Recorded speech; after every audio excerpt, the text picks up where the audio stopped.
বাংলাদেশ থেকে ছোট রাষ্ট্র, কিন্তু অপার সম্ভাবনা। আমরা অনেক সময় নষ্ট করেছি।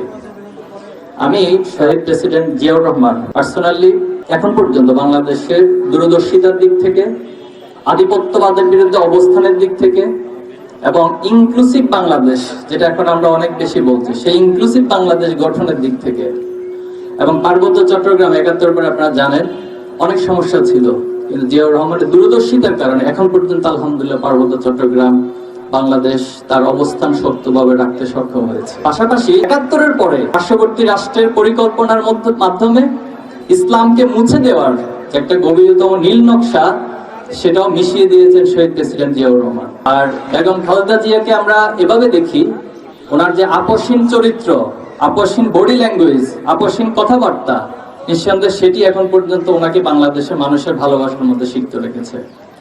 আমরা চাই আগামী দিনে ছাত্র শিবির, ছাত্র দল, অপরাপর যারা এই ফ্যাসিবাদ বিরোধী আন্দোলনে ভূমিকা রেখেছে, তারা ঐক্যবদ্ধ হবে, বাংলাদেশকে এগিয়ে নিব। চিন্তা বক্তব্য আলাদা থাকবে, এটাই রাজনৈতিক সৌন্দর্য, এটাই বৈচিত্র্য, কিন্তু দিন শেষে দেশটা আমার, আপনাদের, আমাদের সকলের। আমরা সবার বাংলাদেশ সম্মিলিত প্রচেষ্টার মধ্যে দিয়ে গড়ে তুলব ইনশাআল্লাহ। আপনাদেরকে আবারও মোবারক জানিয়ে সুন্দর আয়োজনের জন্য, আমাকে কথা বলার সুযোগ দেওয়ার জন্য